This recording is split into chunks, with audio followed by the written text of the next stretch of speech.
Nah, di video kali ini kita akan belajar bagaimana cara membuktikan kebenaran teorema Pythagoras.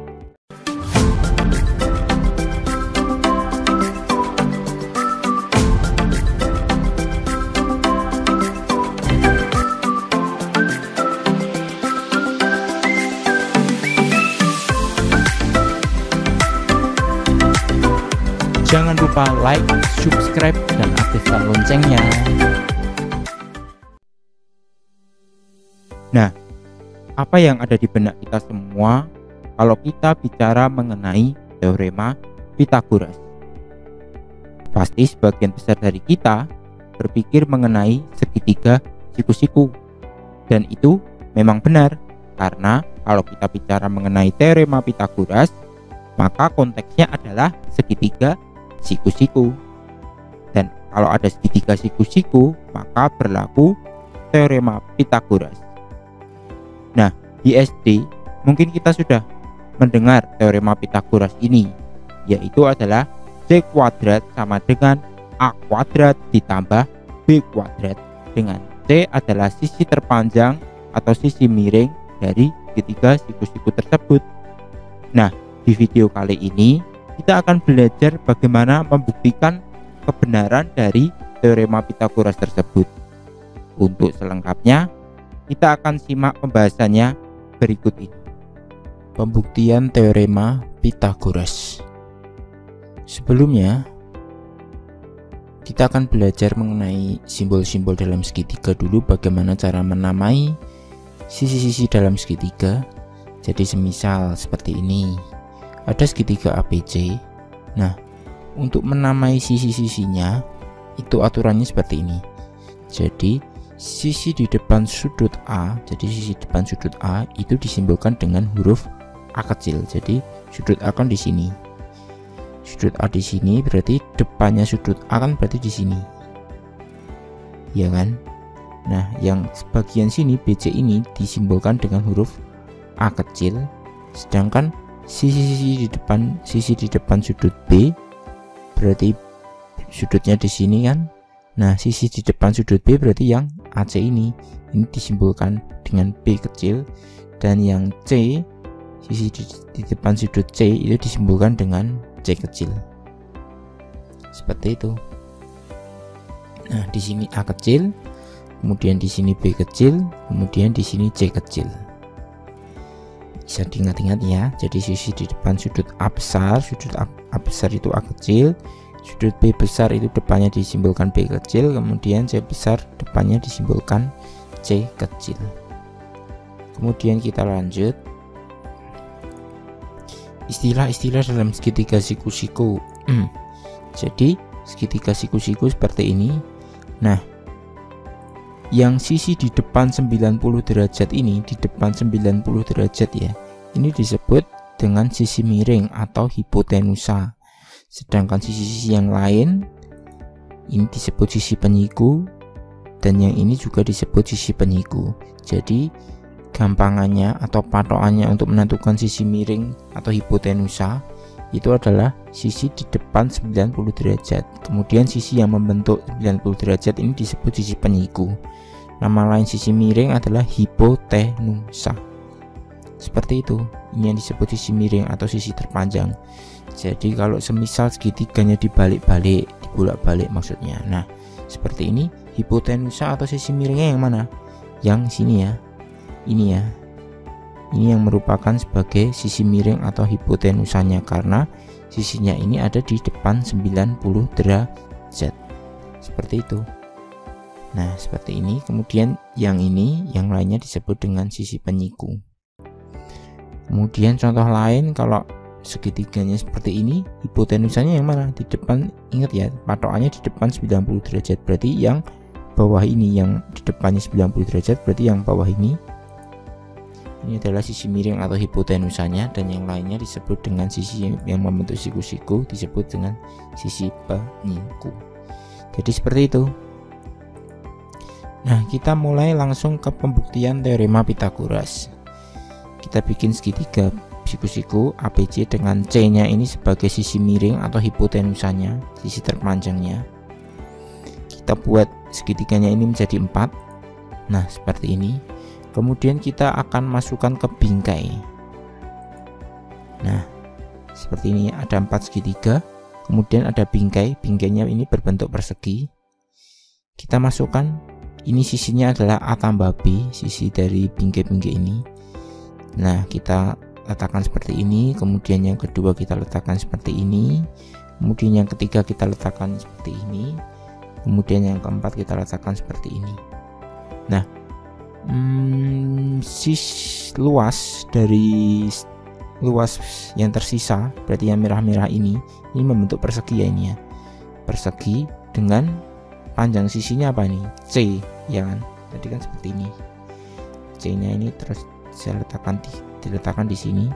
Berarti luas sisanya ini berapa luasnya yang setelah ditutupi persegi 4 biru ini? Jadi luasnya kan luas persegi C kali C. Jadi yang di tengah-tengah di sini luasnya adalah C kali C, itu adalah C kuadrat. Jadi C kuadrat itu yang di sini ya, luasnya di sini. Ini C kuadrat nih luasnya. Di sini yang diarsir ini luasnya adalah C kuadrat. Ingat-ingat dulu ya. Berarti untuk gambar yang pertama ini, setelah perseginya kita tutupi dengan keempat segitiga, berarti sisanya yang di tengah ini luasnya adalah C kuadrat. Kemudian kita lepaskan lagi bingkainya. Nah kita lepas dulu. Kemudian kita akan susun ke dalam susunan yang berbeda. Jadi seperti ini. Kemudian yang ini saya letakkan di sini. Kemudian ini kita letakkan di sini, yang ini kita letakkan di sini. Nah, sehingga luas yang tersisa berapa ini? Luas yang tersisa ini kan membentuk persegi nih, ya kan? Ini kan A, ini juga A sisinya. Berarti di sini luasnya adalah A kuadrat. Luasnya yang di sini adalah A kuadrat, kan A kali A kuadrat. Sedangkan luasnya yang di B ini adalah B kali B, berarti luasnya adalah B kuadrat. Kan di sini A kali A karena luas persegi itu sisi kali sisi, yang ini juga B kali B, B kuadrat. Kemudian berarti luasnya yang merah-merah ini adalah A kuadrat ditambah dengan B kuadrat. Seperti itu. Nah, kalau kita lihat yang pertama tadi, gambar yang pertama seperti ini. Di sini kan tadi luasnya C kuadrat, ya kan? Sedangkan kalau kita susun di sini, kita susun di seperti ini, jadi luasnya adalah A kuadrat tambah B kuadrat, ya kan? Nah, padahal kan ini kan ukurannya sama. Ukurannya sama, kemudian perseginya juga ditutupi dengan 4 buah segitiga yang sama juga, cuman berbeda susunannya. Berarti kan luasnya kan, luas antara yang kiri dan luas yang kanan itu kan sama, karena ini ukurannya sama, ditutupi 4 segitiga yang sama juga. Berarti luas kiri sama dengan luas yang sebelah kanan, cuman berbeda susunannya aja. Berarti dapat kita simpulkan bahwa C kuadrat itu sama dengan A kuadrat tambah B kuadrat, karena luasnya sama. Di sini luas ini sama dengan ini tambah ini, jadi merah yang di sini juga sama dengan merah yang di sebelah kanan. Jadi kita simpulkan C kuadrat sama dengan A kuadrat tambah B kuadrat. Jadi seperti itu. Nah, tadi kan C nya sebagai hipotenusa atau sisi terpanjang, ya kan? Jika segitiga itu siku-siku di sudut C di sini, berarti C kecilnya, kalau siku-sikunya di C besar, berarti C kecil itu adalah sebagai hipotenusanya, sehingga berlaku seperti ini. Jadi C kuadrat sama dengan A kuadrat ditambah B kuadrat. Kemudian kalau kita mau mencari selain sisi miring, berarti kan cuma pindah-pindah ruas saja. Jadi ini B kuadrat pindah ke kiri jadi min, jadinya seperti ini. A kuadrat sama dengan C kuadrat dikurangi B kuadrat, ya kan? Kemudian kalau mau mencari sisi yang bukan miring, itu adalah B kuadrat sama dengan C kuadrat dikurangi A kuadrat. Jadi intinya yang perlu kita ketahui adalah untuk mencari sisi miring atau sisi hipotenusanya atau sisi terpanjangnya, yaitu sisi di depan 90 derajat ini, caranya kita dengan menjumlahkan kuadrat dari sudut-sudut penyikunya. Jadi ini dikuadratin dulu, kemudian yang di sini dua kuadrat baru dijumlah. Kemudian nanti terakhir di akar untuk menentukan nilai C-nya. Kemudian ini kalau segitiganya siku-siku di C. Kemudian kalau siku-sikunya di titik A, misal siku-sikunya di titik A, berarti yang menjadi hipotenusanya atau sisi miringnya itu berarti yang A kecil ini, sehingga berlaku seperti ini. Nah, A kuadrat sama dengan B kuadrat tambah C kuadrat. Jadi jangan terpaku dengan rumus dari huruf-hurufnya. Jadi kita harus tahu dulu hipotenusanya yang mana. Hipotenusa itu sisi miring, sisi di depan 90 derajatnya itu yang mana. Untuk mencari sisi yang terpanjang itu caranya dijumlah. Seperti itu. Kemudian untuk mencari sisi-sisi yang lain, jadi tinggal dikurangi. Yang miring dikurangi dengan yang sisi penyikunya ini. Jadi gampangnya seperti itu. Jadi misal untuk ini mencari B, B-nya ini bukan hipotenusa, berarti kita cari, cara mencarinya adalah sisi miringnya ini dikuadratkan, kemudian dikurangi sisi penyikunya. Begitu juga dengan yang bawah ini. Kemudian kalau siku-sikunya di B juga sama, jadi siku-sikunya di B besar, berarti yang menjadi hipotenusanya adalah B kecil. Berarti berlaku seperti ini, B kuadrat sama dengan A kuadrat ditambah C kuadrat. Kemudian ini karena ini ditambah karena ini B-nya sebagai hipotenusa. Jadi jangan terpaku dengan huruf-huruf ini, jangan terpaku dengan simbol-simbolnya, tapi kita harus paham konsepnya. Jadi untuk mencari sisi yang terpanjang atau hipotenusanya itu adalah caranya dijumlah. Kalau mencari sisi-sisi yang lain berarti caranya dikurang. Gampangnya seperti itu.